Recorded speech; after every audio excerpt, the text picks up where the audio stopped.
Okay.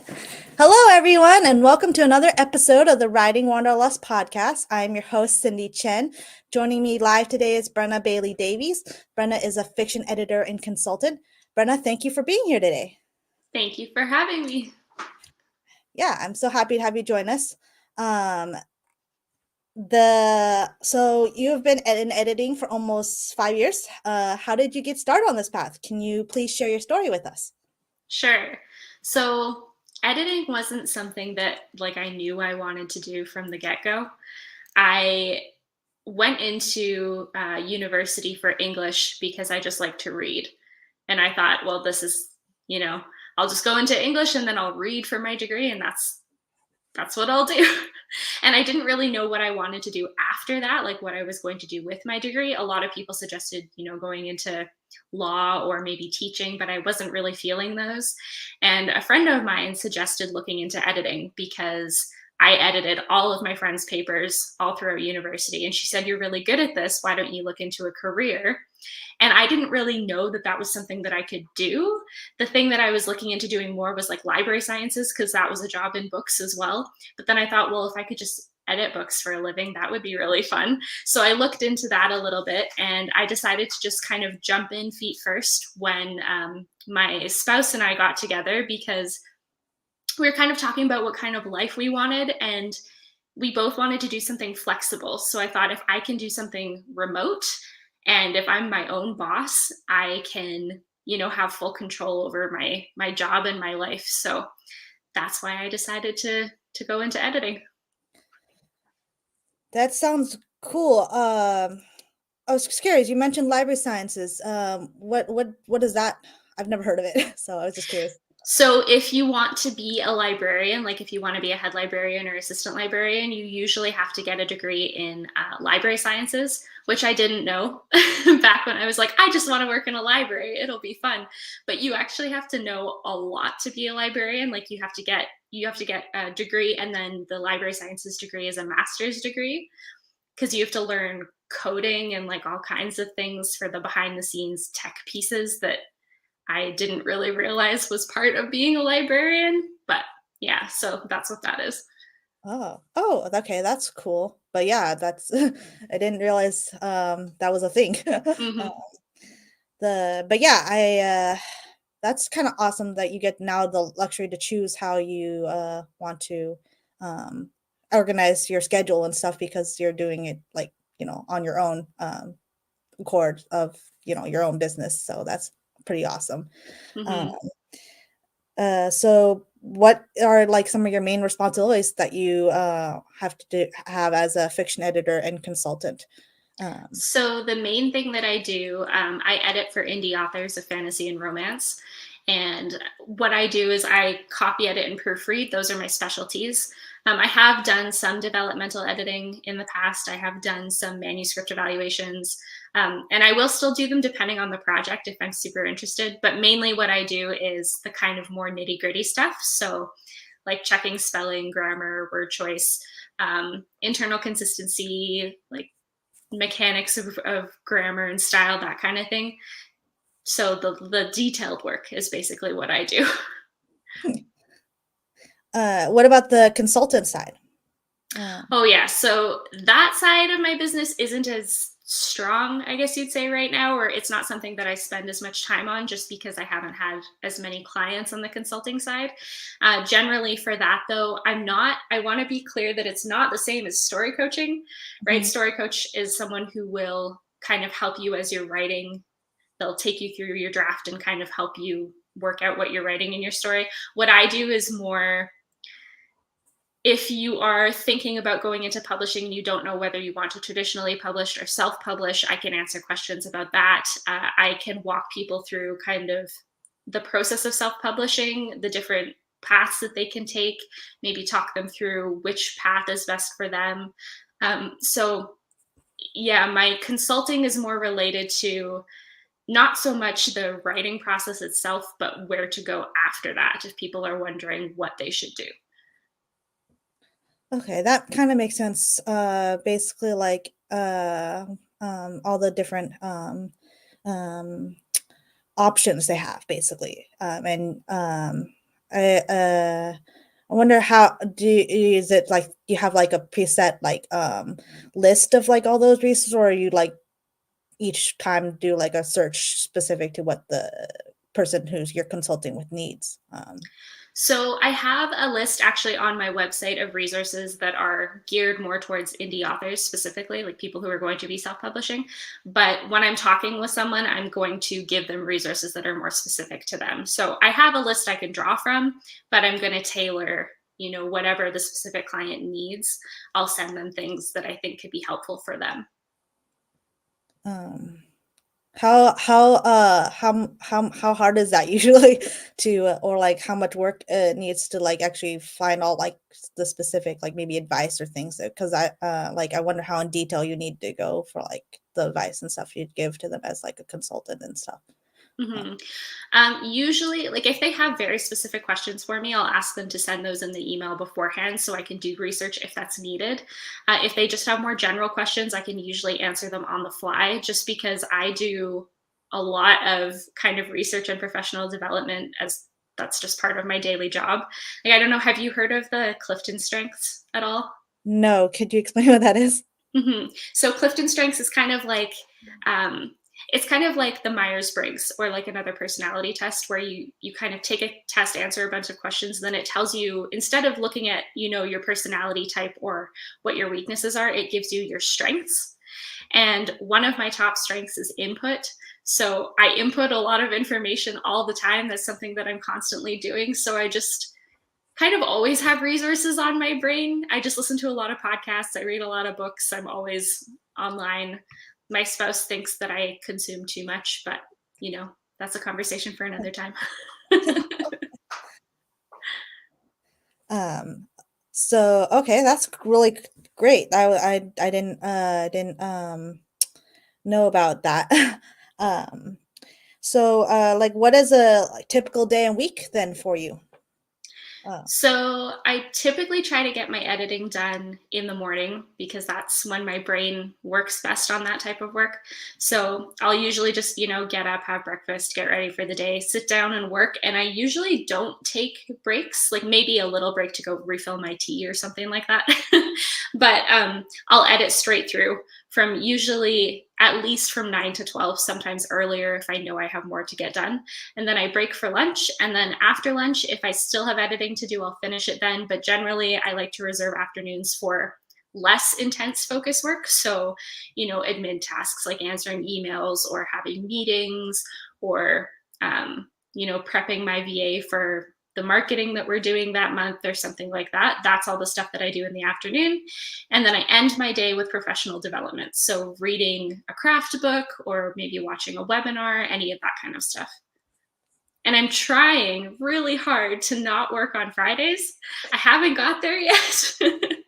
But ideally, I would only work Monday to Thursday. I already don't work at all on weekends. So one day I will get there. yeah, that'll be great because then 3-day weekend for you. Uh, hmm extra rest is always good. Yeah. um, so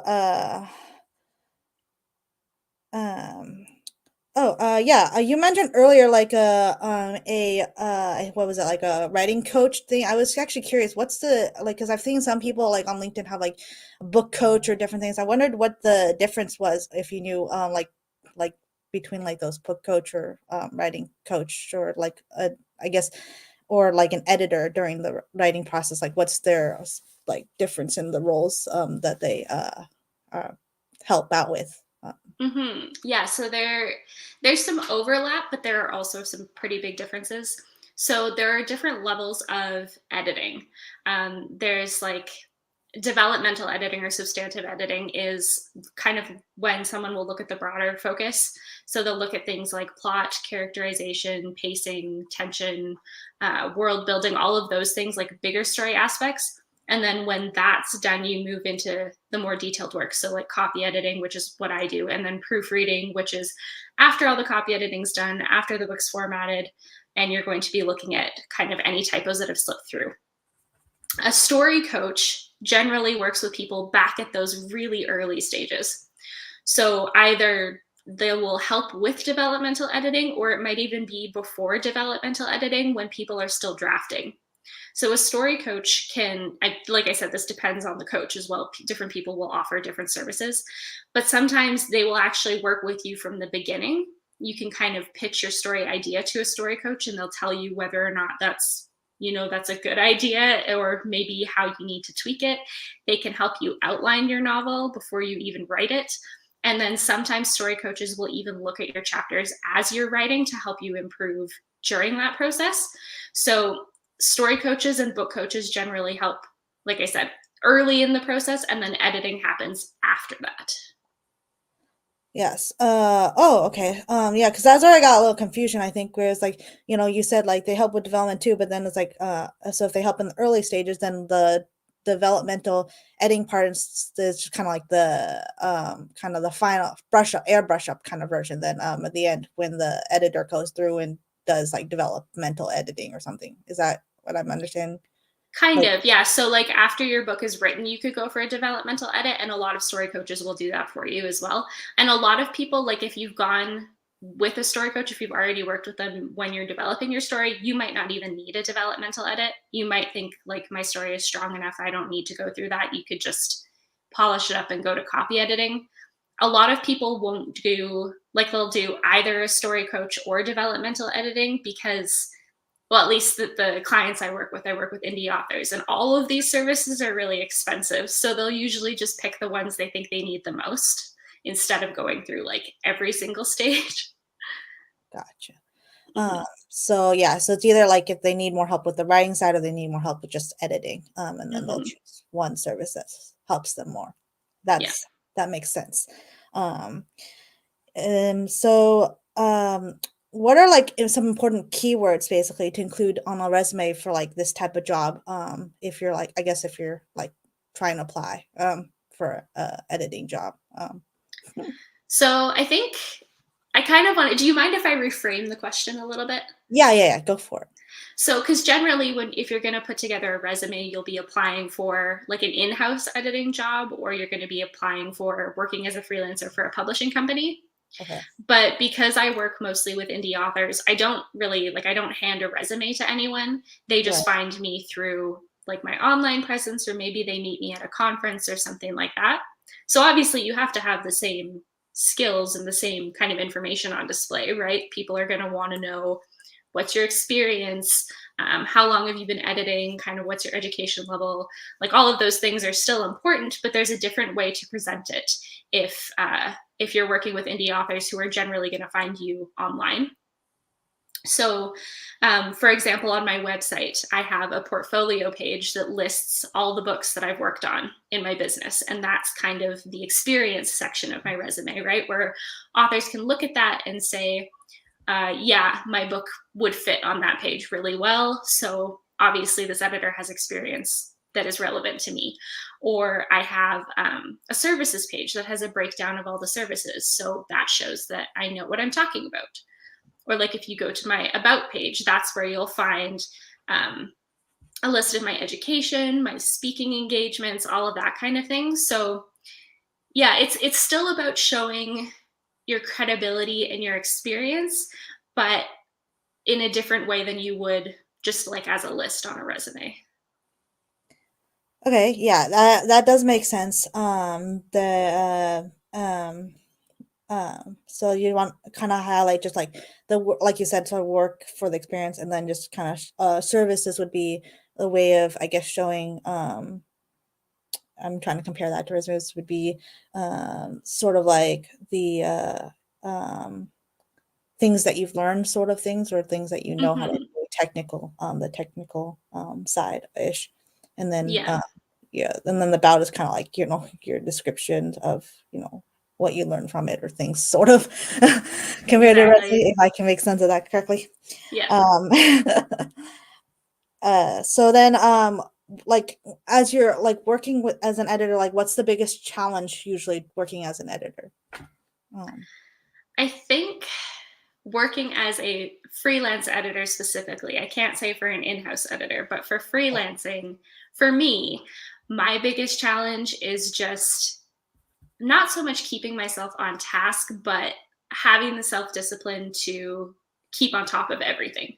Because as a freelance editor, I'm not just editing, right? I'm running my own business. So I also have to keep up with website maintenance. I have to do marketing. I have to do all the admin tasks like emails and putting together contracts and sending invoices and all of these things. And it's kind of funny because I often get the question, like, what would you tell someone who's new in editing, or what do you wish someone had told you? Mhm. I wish someone had told me that getting into freelance editing wasn't just the editing, it was the whole business package. Because I wasn't really expecting that. So yeah, the difficult part for me is just staying on top of all of it. Like, I often have tasks that get shoved on a list that's not the priority list, and then they never get done. Yeah, you gotta that's probably, yeah, tough to, like, because it's no one to, like, direct you, you kinda have to direct yourself. Um, I was curious, like, the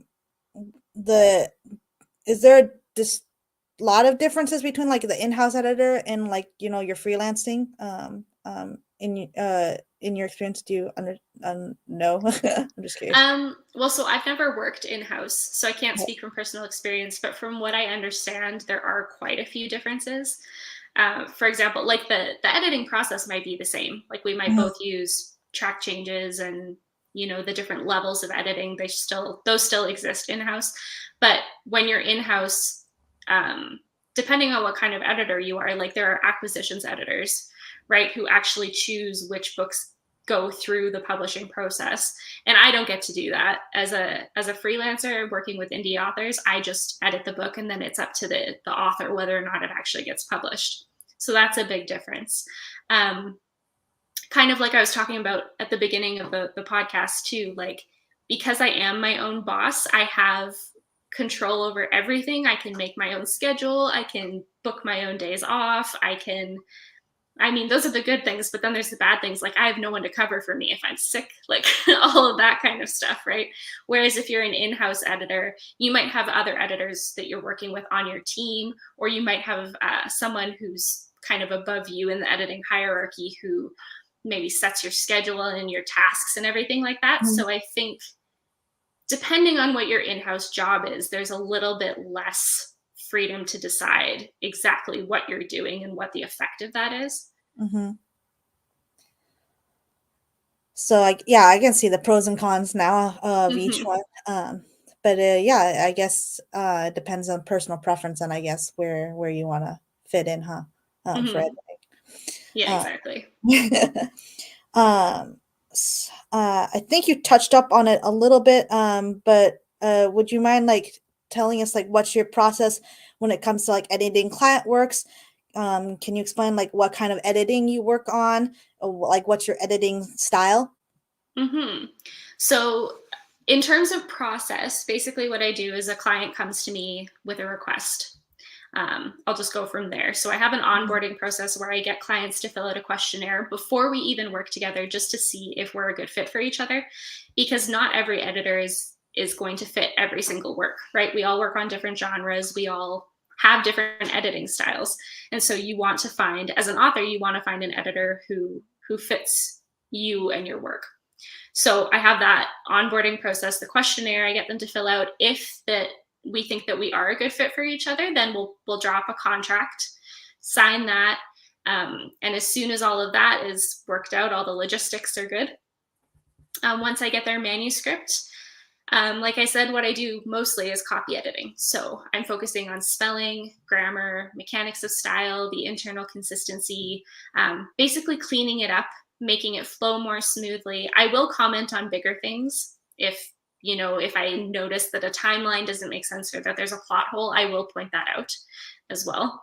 And I use track changes on Microsoft Word, which most editors use. It's basically like, I don't know if you're familiar with it, but in case listeners aren't, basically what you do is your editor will turn it on, and so every change that they make in your manuscript, you would be able to see that, and then you can go through and accept or reject it.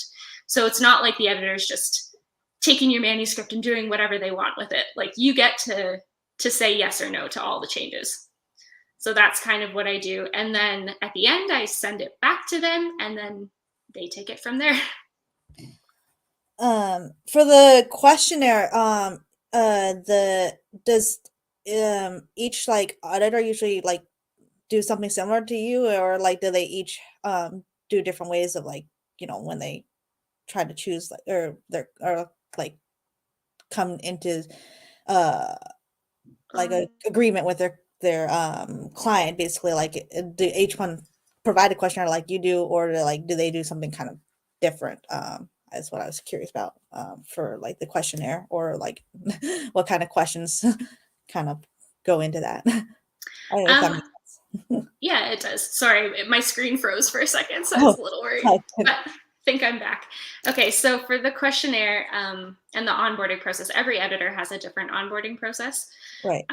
Some editors have questionnaires, some will just kind of feel it out through email. A Hmm. lot of people as well give sample edits. So, and I will do that too if a client asks. Basically, a sample edit is, um, and this differs from editor to editor too. Some editors do free sample edits. Some editors will say you have to pay a fee, but I'll do a sample edit. And basically, what it is they'll edit a chapter or maybe 3 pages or 5 pages or something like that so that you can get an idea of their style.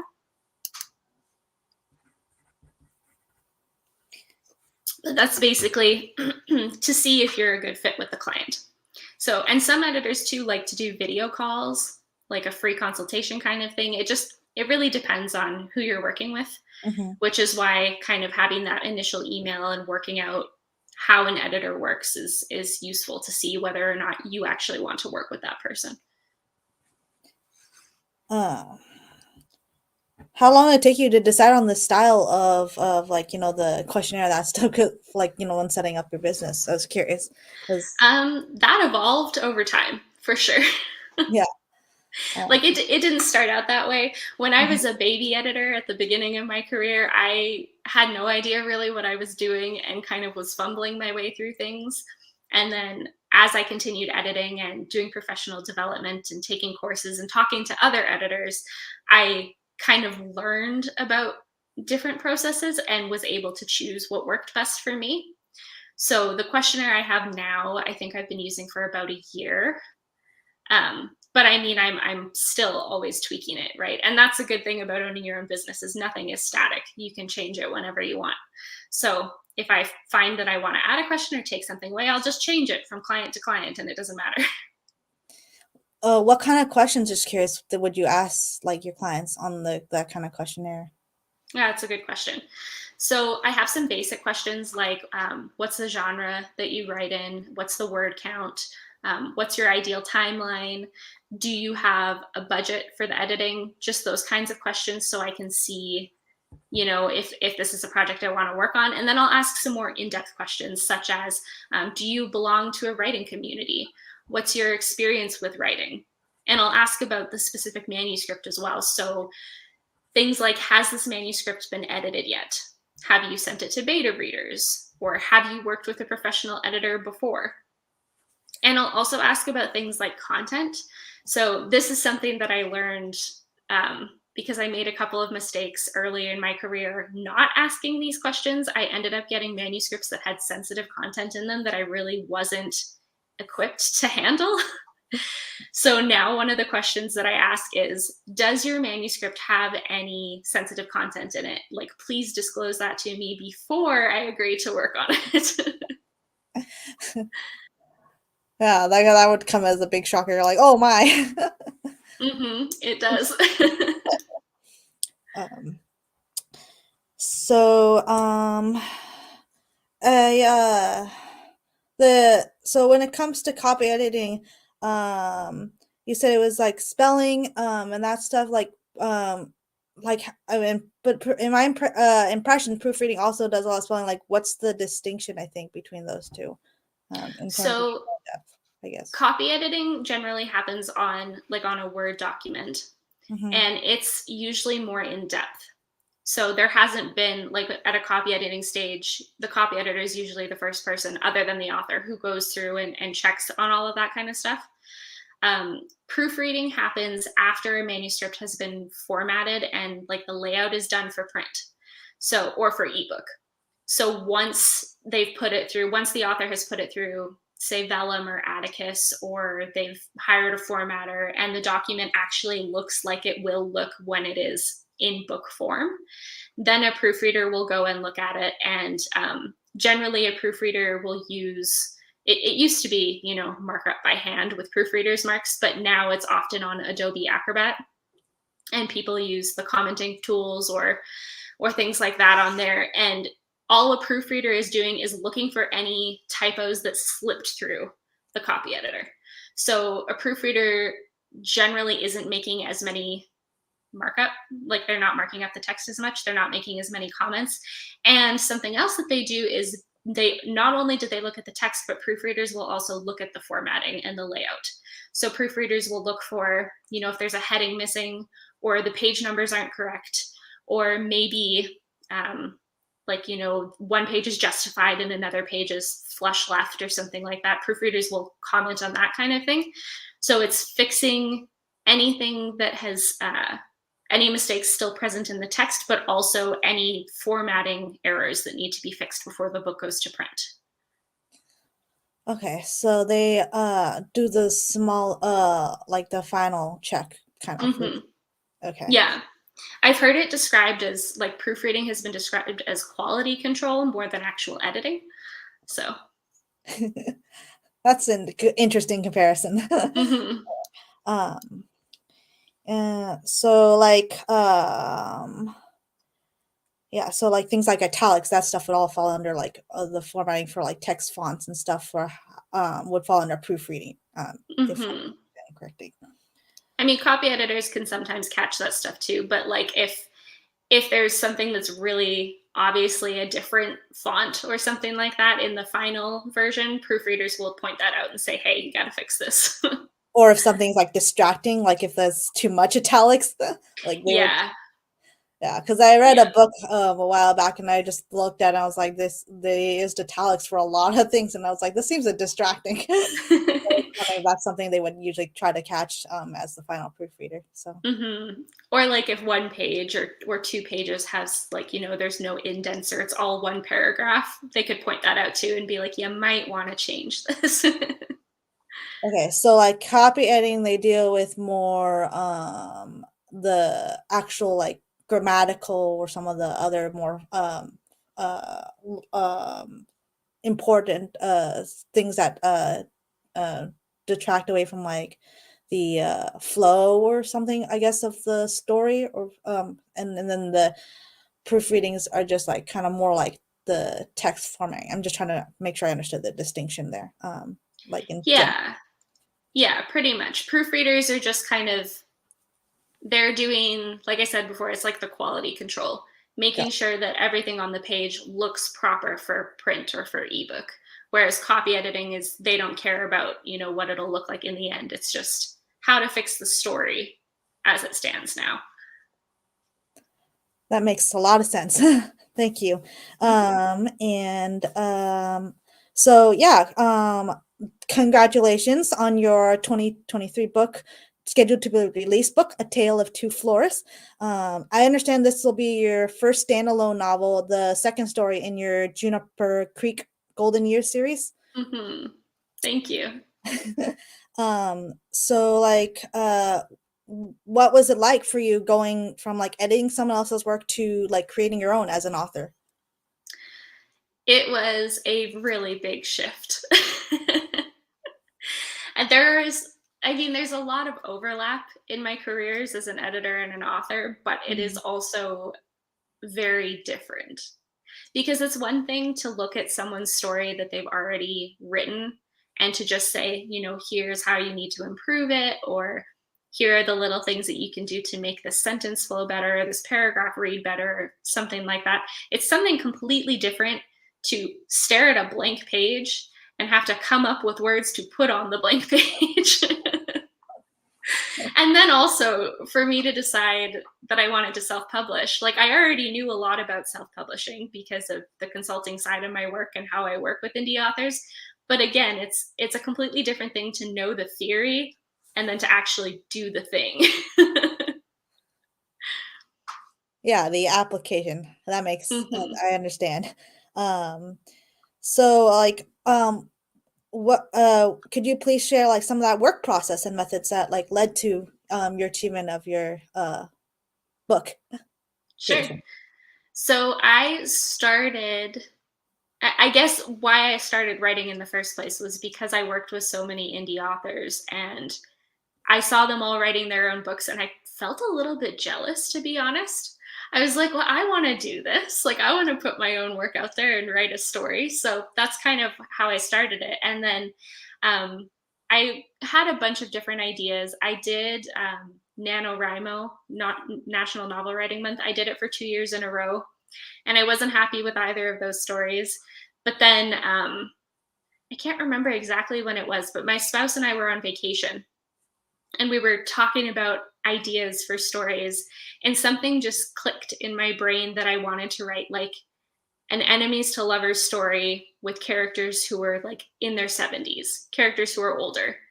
Because for some reason my spouse and I read a lot of books together that have older characters.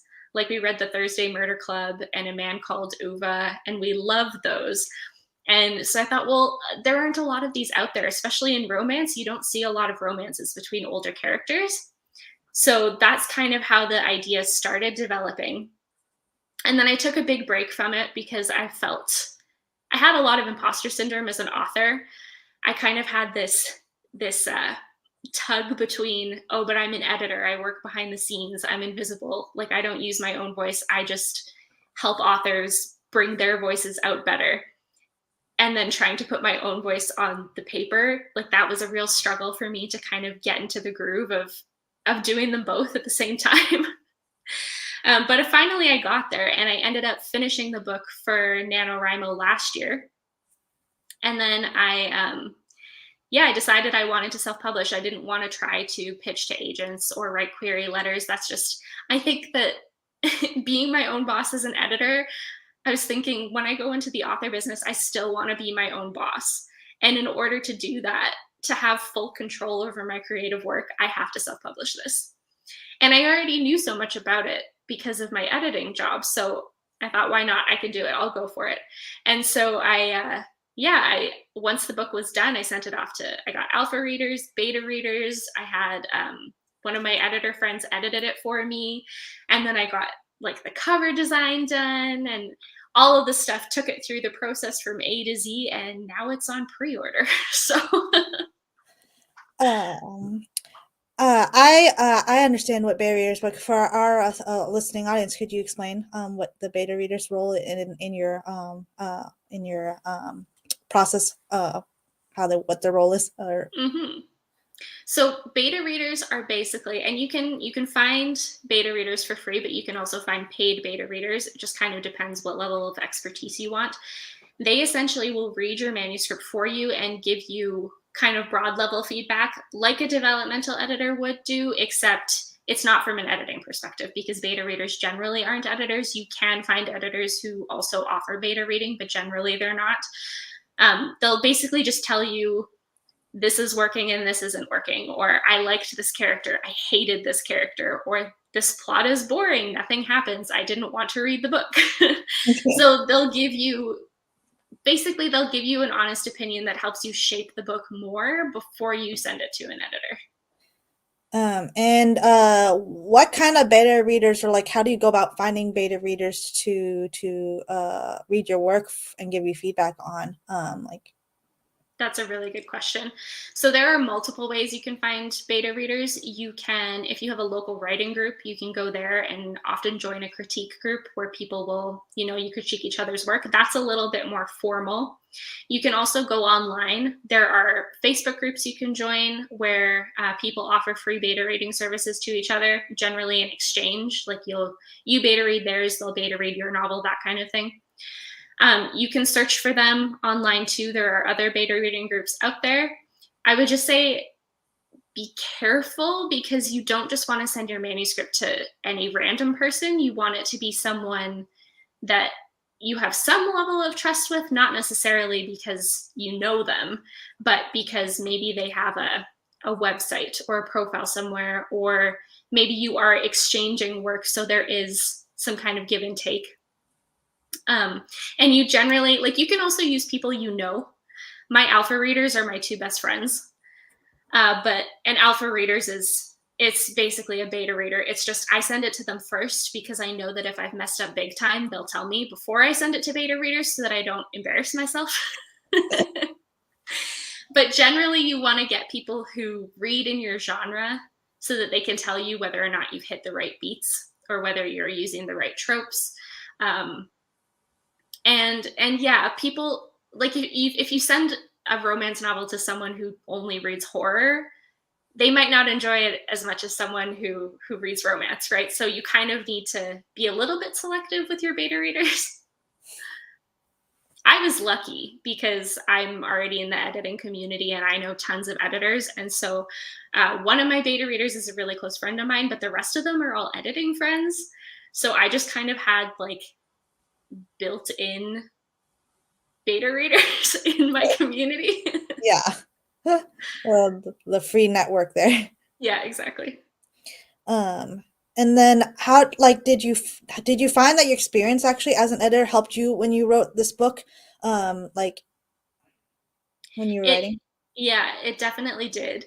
Um, it it helps, but I also think it hinders in some ways because I will focus in. I think because I am a copy editor and I'm focused on tiny details, I'm better at that than I am at plotting my own novels. So, and this has happened both times where, like, with my first novel, first full length novel, and then now with my second full length novel, it's happening again. I didn't learn. But where I've written the story and I thought, yeah, okay, this is pretty good. And I've gone through and I've really edited the line, like on a line level, on a sentence level. I've made sure all the spelling and grammar is okay, that kind of thing. And then I send it off to my beta readers and they're like, this story needs work. Like the bones are here, but it's not good enough. And I'm like, this is why I'm a copy editor, not a developmental editor. Because it helps, like my editing experience helps with revising on a sentence level. And in theory, it should help with the bigger picture stuff too, because I have knowledge of that. But it is so much harder to see your own story clearly and apply that kind of objective criticism to your own work rather than someone else's.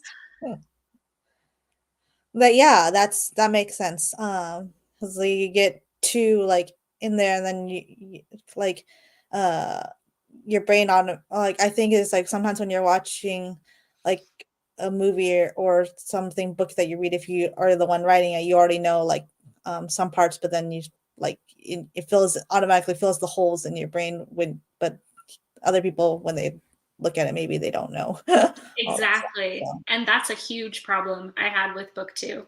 I had to rewrite like probably most of it because I realized that I had left out all of this stuff. Because it's a second chance romance, book two is. Um, and there's 50 years between the last time the characters saw each other. And I had the 50 years in my head, right? Like I knew everything that happened in those 50 years, but the readers don't. So I realized that the story wasn't coming across the way I wanted it to because they didn't have any of that information. It's all missing. yeah, so I guess it's hard to see in your works through like when you are deeply entrenched in it. I guess that makes sense from what you're Mm-hmm. telling me. So you've done a lot of work as an editor. I was curious, what's your like most difficult job that you like successfully worked on? And how was the process in that success completion of that project? Ooh. Okay, so I can count on one hand, thankfully, the number of projects that I consider like really difficult projects. And they were all difficult for different reasons. Mhm. Um, the most difficult one I ever worked on, I kind of mentioned it before. It was one that as a manuscript, a young adult manuscript that I worked on earlier in my career. And I didn't ask enough questions about the content. So when I started editing, at first I was like, okay, yeah, this is fine. And then I kept reading and I got slightly more horrified as I kept going because there were things in that manuscript that I was really not comfortable with. And, you know, when you're a beginning editor, you're setting up your business, you want the experience, you want the money. So you're not going to say no to a project, especially once you've started it. Right. But that project, if I was to start it now and the same thing had happened, I would have canceled. Like, I would have said to the author, I'm not a good fit for this. I'm sorry, you need to take it to someone else. Back then, of course, I didn't. I pushed through and worked on it, but it was really hard. And my comments to the author as a result were not as well worded or as perhaps sensitive to the content of the manuscript as they could be, because it had such an impact on me mentally and emotionally. I wasn't prepared for it, so I didn't give the best feedback I could have given. And so although I finished that project and I got paid for it and everything, it's still like I still kind of get icky feelings when I think about it, because not only because the manuscript had questionable content, but also because I didn't do as good of a job as I could have on it as a result. And so I think about that project quite a lot. And I'm, as much as it's not a fun thing that happened, I'm glad that I had that experience, because it makes me really conscious of how I word my feedback to authors. It makes me really conscious of how vulnerable authors are and how personal their stories can be, and how I need to word things if I'm commenting on something that's, you know, really sensitive subject. There is a way to word that feedback that does not put the author down, because that's the last thing I want to do, right? I want to empower authors and lift authors up. And I didn't do that with that project because of the content. But it was my fault. The way I worded the feedback was my fault. So I've learned from that, and I think I'm a much better editor as a result. Yeah, well, it could be. I understand that probably is pretty difficult, and you were just starting out. Just like trying to like be careful about things you say when you're talking to people too. I get that feeling. Um, but at least you made it to the end. Yeah. Um, so that sounds like yeah, that was a great learning experience there. So other than learning from your works, like what else or who has inspired you most in your editing career? Whoa, there are so many editors out there who inspire me. Um, just even thinking on the topic of, you know, sensitive language or sensitive topics and giving feedback around those. One of my good editor friends, Crystal Shelley, has Mhm. written a conscious language toolkit. There's one for editors and one for authors, and it's specifically about using language with intention and how to comment when an author is, you know, using something that is potentially offensive or outdated or could do harm to a community, and then like why that is, and then how to word your feedback so that you are being, you know, conscious of that author and you're not like attacking them. Uh, could you give me some examples of what you mean? Like, Yeah. So, for example, I guess one of the most common ones is that we use in our everyday language is the word crazy, right? okay, People use the word crazy all the time. right. But crazy is a stigmatized word. Like, it's been used against people with mental illness. Hmm. And so instead of using crazy, a potentially better word to use that won't alienate readers or bring up that connotation, you could use the word wild or bizarre or, you know, some things like that. Or for example, people use disability terminology in ways that are potentially offensive to the disabled community. So if you say that something is lame, right? If you're just describing something bad as something lame, like that's potentially offensive. So instead of using the word lame, actually say why that thing is. Like, is it uncool?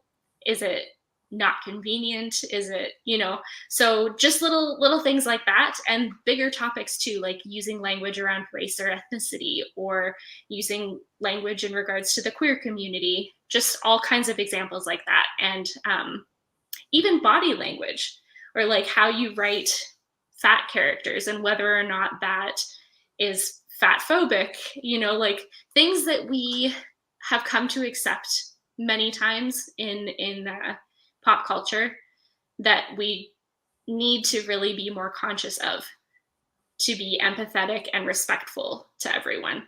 So yeah, Crystal Shelley's conscious language toolkit is super useful for that.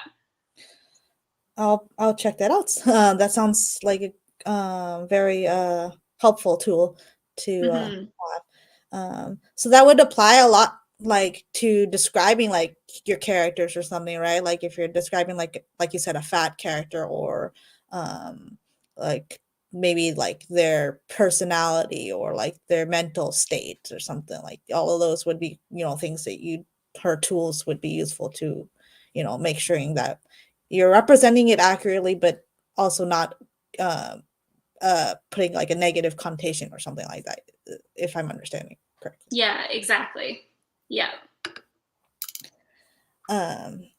So the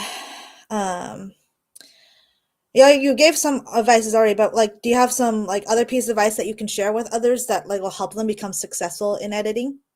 Mm-hmm. So I think a few things. The first one is find what works best for you. There is no one editing journey that, like, no two editing journeys that look the same. Everyone's journey is going to be unique to their needs and their lifestyle and their goals, and what they see as success. Mhm. So definitely find what works for you. Network with others in your community. So join editing organizations like Editors Canada or ACES or the EFA or the CIEP. There are editors communities everywhere, both local ones and national. And networking with other editors is so, so important, because you can get work through word of mouth, through referrals, but that gives you the opportunity for professional development, right? That's how you learn and grow, is by seeing what other editors are doing, networking with other editors. That's how all of us improve our craft, is by bouncing ideas off each other and things like that. So networking is super important. And then the third thing that I would say to really think about if you're just getting into editing is, what are your boundaries? Especially if you're freelancing. I mean, if you're in house, you need boundaries as well. Everyone needs boundaries on some level. But if you're going to be your own boss and you're working from home, you need to figure out what your boundaries are. Like, where does your work life stop at home? At what time of the day do you close the laptop and say, I'm not working anymore for the day, I'm going to go spend time with my family? Like, do you answer client emails at all hours of the day, or do you have office hours? What scope of work do you do? Like, are you going to take on every job that comes your way, or only specific genres, or only specific types of work? Like, these are all things to think about when you're first getting into editing as a business. That's important. Especially if you're freelancing, I could say to be able to keep your still have your time and then work time. And so um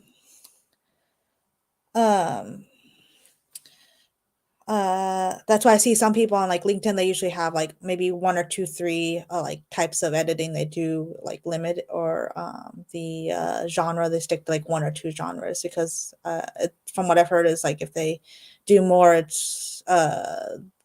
like spreads them maybe too thin, not focused enough on what they do.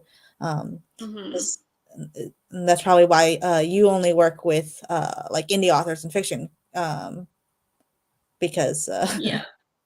Well, and it's easier to, like, I find I actually just did a presentation recently with Aaron Service about niching down and Mhm, why niching down in your editing business is useful, mhm. right? It shows that you're an expert in that field, and it allows you to really become an expert in that field, because if you're only focusing on a couple of areas, you can dive deep in those areas. You can figure out, for example, if I edit romance, which I do, you can figure out, like, what are the tropes in romance? What is the structure of a romance novel? Like, I can become really familiar with that and then provide the best service to my clients.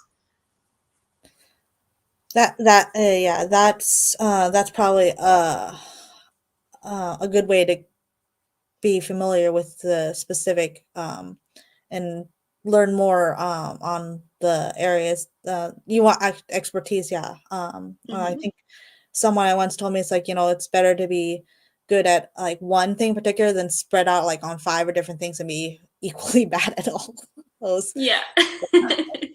I understand that. Like, what do you think is the biggest value an editor or an editing career field can bring to today's society? I think editing brings a lot to society. I mean, the thing about editing that's kind of funny is I kind of mentioned this before, but editors are pretty much invisible, right? That's our job. It's our job to not be seen. But everything needs editing, right? Like if you look at a billboard or a restaurant menu or, um, I don't know, a pamphlet for an event that's coming up or something like that. Like pretty much all of those things have been edited by someone, even if it's not a professional editor, someone will have edited it. And I think that editing as a profession brings like our main skill is communication, right? That's what we do. And communication is so important in every facet of life. So what we do is we help people become clearer in their communication and tell stories in a way that gets across like some kind of effect, like whatever the author really wants their message to be, we help them hone that message.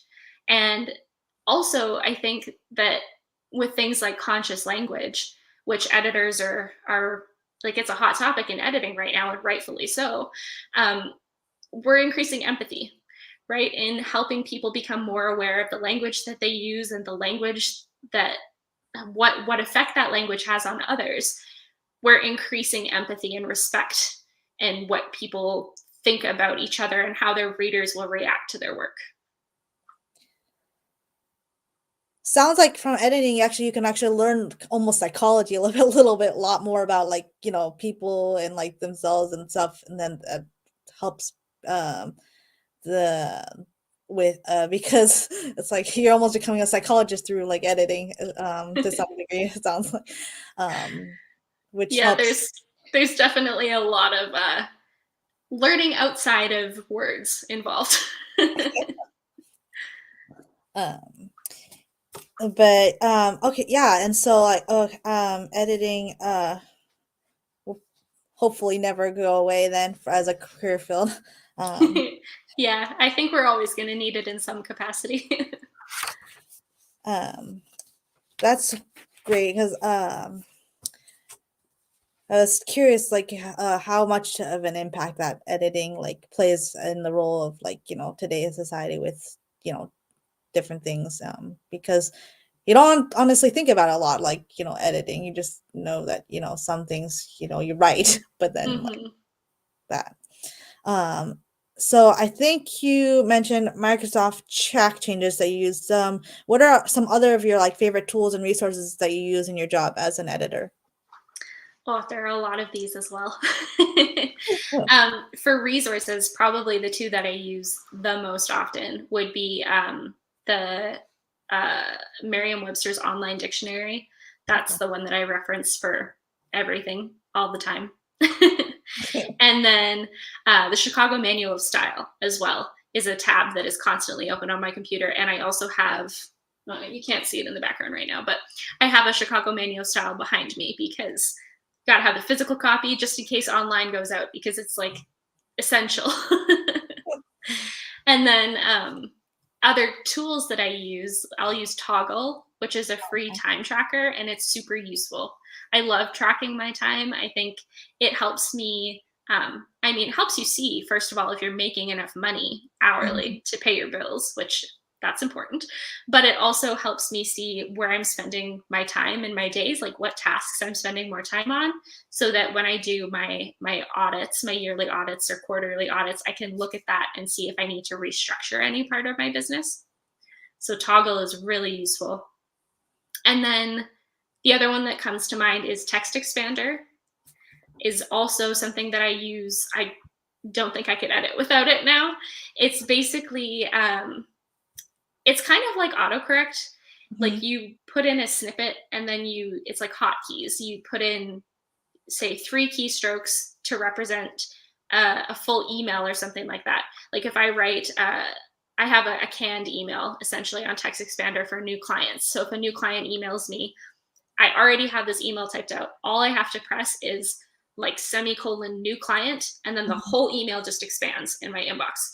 So it saves me so much time on, queries and comments on emails. And you can also use it to fill out online forms and things like with your name and phone number. It's just makes everything so much simpler.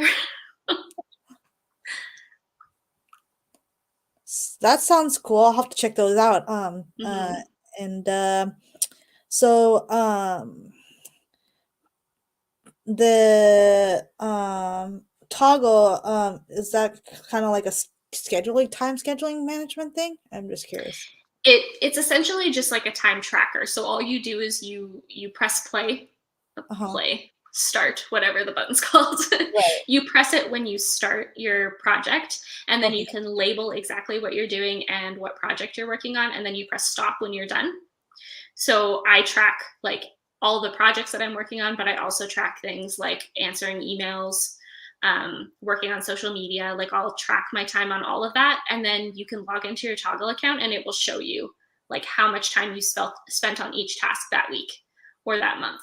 So do you have to start and stop for every like thing you do of the project? Like let's say you respond to an email, okay, I start email, and then okay, I finish the email, stop. Or is it like during you just press start at the beginning of the project, and then when you complete the project like 4 weeks later, then you press stop? So I do it like I want to know basically my breakdowns of time during the day. So I start when I'm, for example, if I'm editing every day, as soon as I sit down to edit, I press start. And then when I'm finished editing my pages for that day, I press stop. Okay. And that's the one annoying thing is I actually forget to press stop a lot of the time. But the nice thing about Toggle is it will email you and it will say, hey, your timer's been running for however many thousands of minutes. Do you want to stop it? And then you can go in and like manually change the time so it doesn't look like you've been working for hours. Gotcha. Yeah. So we're coming to the end, so I was like have a last couple questions. So first off, who do you recommend that I connect with or have on my show next to learn more about editing? Ooh. Well, if you want to do conscious language, which I feel like I've been talking about a lot, I would Right. definitely ask Crystal Shelley. Okay. You could also talk to Erin Service. She's amazing. I work with her at Dot and Dash. There's so many amazing editors. Louise Harnby is like a big name in the editing world. She mainly does proofreading and potentially line editing of crime fiction. She lives in the UK and she's one of the hosts of the Editing Podcast with Denise Cowell. So she's fantastic. If you want someone to talk about more the like coaching side of things, Tanya Gold is a fantastic editor. She provides business coaching services and she also does translation and she works on like really cool projects. So I feel like I have so many names running through my head now, like Molly Rookwood. She's also great. From Rookwood Editing, or if you look at Wildwood Editing, Simone works on RPGs. So you could talk to an editor who does RPG editing. There's just so many cool editors out there. RPG editing. What's RPG editing? Role-playing games. So like tabletop role-playing games. Yeah. Didn't quite hit me in the first place. See, but that's another thing. People don't even realize that RPGs get edited. Yeah, the two focus on the actual like graphics, I think, of the game, probably, huh? So and then another question is like, can you recommend some like trade journals, practice materials, and training resources in editing that I should check out? Yeah, this is another thing. There's so many. So I know you're a member of ACES. So if you join any editing organizations, a lot of them have professional development opportunities. Like Editors Canada has editing certification programs. You can watch webinars on pretty much all of them. You can also, there are so many good books out there. Like The Magic of Fiction by Beth Hill is fantastic. Louise Harnby has a book called Editing Fiction at Sentence Level that I love.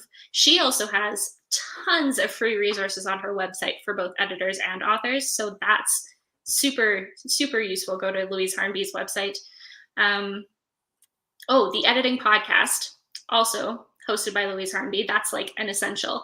And there's a newer podcast by Tara Whitaker that is out called the Modern Editor Podcast. Highly, highly recommend that. That's one of my favorites right now.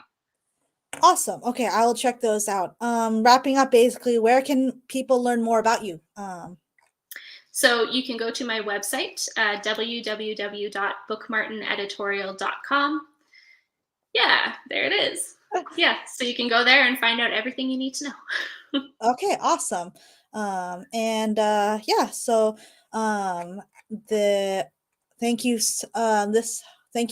This was great. It was a great episode. I had so much fun talking to you.